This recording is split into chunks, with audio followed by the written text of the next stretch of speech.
So this is what happened. Okay, Piers Morgan tweeted out. Um, this is what he tweeted out. Aubameyang scores again for Barcelona. His 10th goal in 14 games since Arsenal gave him away for free. Now officially one of the worst decisions in managerial history. So Piers Morgan really taking a shot at Arteta there, saying one of the worst managerial decisions in footballing history. Now, this is a guy who backed Arteta and said he was Arteta in, fully backed him, and then the moment he saw the Aubameyang, he was just like, "You're an idiot. I'm done with you." And it Yeah, was this is like, my Egal. This is the problem with the fan base, bro. It's just flippity flop, flippity flop. Like, bro, Piers Morgan, this guy's just an Aubameyang advocate, my guy. The guy does not. This guy, I'm certain this guy is actually not an Arsenal fan. He's just supporting Aubameyang. Literally every single fucking week, this guy is tweeting something about Aubameyang on the swear. It's fucking ridiculous. Now you know how Annoys me they the say. most You know is how they say no. free as like Aubameyang himself has as come out and said it's don't best worry. for both parties, and he's still banging on about the same thing. Now you know how they say no player is bigger than the club. For Piers Morgan, Aubameyang seems like it's bigger than the club at the moment. The way he always talks about him. Yo, unknown, unmute. See if your mic is good. Yo, can you hear me? Yeah, yo, Sammy, I'm gonna have to remove you, my friend. Your mic was giving too much feedback. Thank you for coming on, though. I really do appreciate it.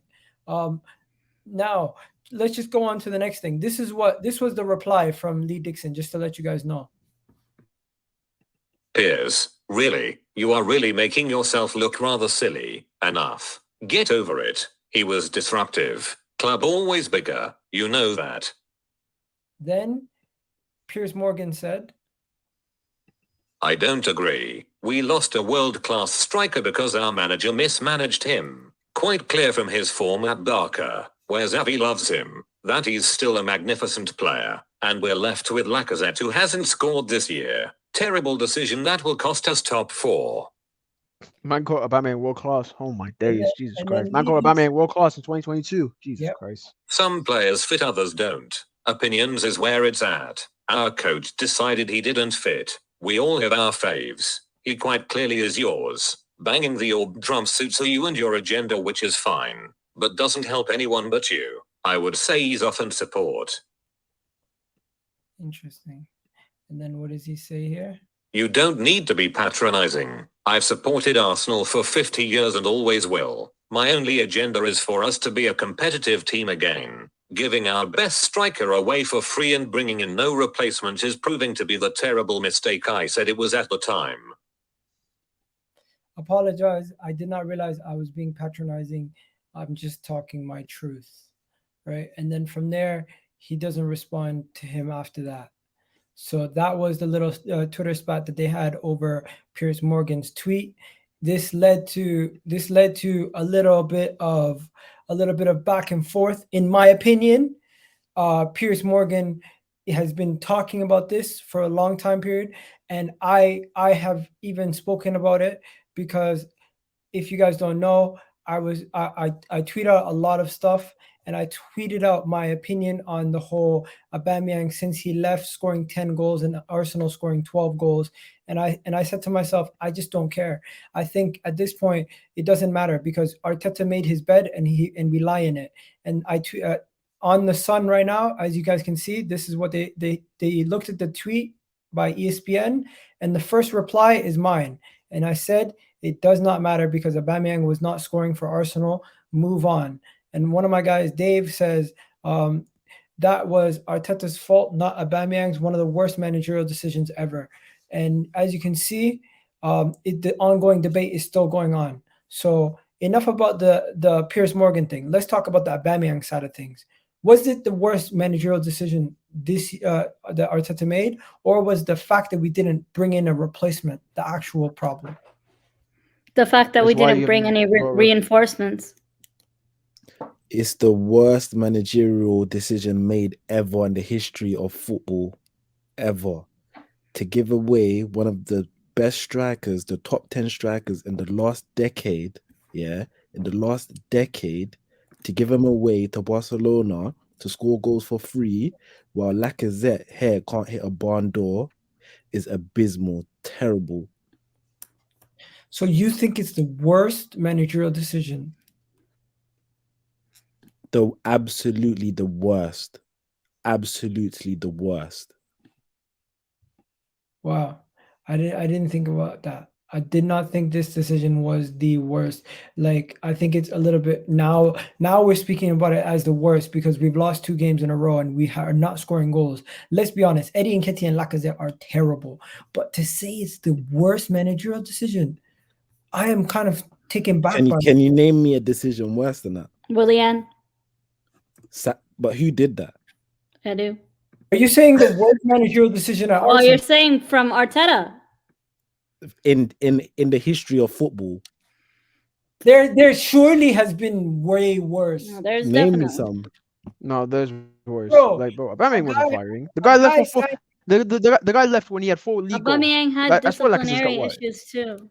Bro, if you want me to name worst footballing decisions, I could probably do that with an easy Google search. But just let me give you one example. A man got Portsmouth relegated and never recovered because he signed Champions League level quality players, put them on Champions League money, and these guys were fighting a relegation battle where one of their players was making like 100K a week. I don't remember that. Maybe that's before my time, so I can't really say, you know. Okay. There's worse decisions all the time. There was a guy who signed some player's cousin. He said it was George Weah's cousin or something like that. Next thing you know, it turns out to be a scammer. There's been so many worse decisions. Guys in the chat, let me know. Is there a worse managerial decision than this decision Mikel Arteta made in letting Aubameyang go for free, paying off some of the contract for him to score goals at Barcelona for free? In my opinion, Pierre-Emerick Aubameyang was not doing the business at Arsenal. He was absolutely shitting the bed. And if he would have stayed, he would have continued to shit the bed. But is it fair to say that we don't create enough chances for him to thrive in this team? Remember, Egal, our argument about Arteta. We got Lee in the house. Yeah, I remember your argument. What you talking about, Egal? I'm pretty sure we're talking about Mikel Arteta's decision to let Aubameyang go. Am I wrong, guys? Yeah, that's what we're talking about. But you didn't answer the question. I said, is it fair to say that we don't create enough chances for Aubameyang to thrive in this team? No, that's not true. We create No, but he chances, was getting good enough chances. He was getting good enough chances where he should. But Yeah, even when he was Yeah, getting the chances. chances, he wasn't firing, bro. We create the chances. He just was missing all of them. Now at Barcelona, I think the difference is he's happy. Can I give you guys an interesting statistic? We are in the bottom half of the table for big chances created. We are 15th, next to Norwich and those teams like that. Yo, 1 second, Ligan is in the house. He's saying, no, there isn't, mate. Only Arteta is the only manager that can make the worst managerial decisions. Honestly, man, I will tell you guys this. I do think this decision to let Aubameyang go was the right decision, but the replacement was the mistake, not the fact that we let Aubameyang go. Do you guys agree with me on that? The fact that we let Aubameyang go is not the issue. The issue is we didn't replace him. Do you guys agree on that? Yeah. The reason why I disagree is because we will never get a striker better than Aubameyang in January. No, hold on. But the thing is, the good thing about Aubameyang when we signed him was he adapted to the Premier League really fast, and I don't think we're going to see another player, unless they're already in the Premier League, like even Tony, adjust to the way the Premier League is. Like, it'll take time for a striker to fully adapt to the Premier League. And that's the good thing that we had with Aubameyang. We were lucky that he was firing as soon as we signed him. That's true. You know what? My audio is still bad. No, your audio is better now. Okay, sure. Egal, the Arteta is the problem because if any manager was at Arsenal, Aubameyang would be scoring more. You know what? That might be true. You can hold Arteta accountable for the form that he's in. Imagine letting one of the best goal scorers in the last 3 years and keeping the French Darren Bent up front. Is this the real League Gunner or is this just some? No, I think it is because he has a second channel, and this is the name of the second channel. So I'm surprised he's even watching my stream at this time. Big up to Lee. Yeah. That's even disrespectful to Darren Bent. Yeah, no cap. Okay, yo, you guys want to talk about this because just before we move on, have you guys seen the image that's been circulating about Lacazette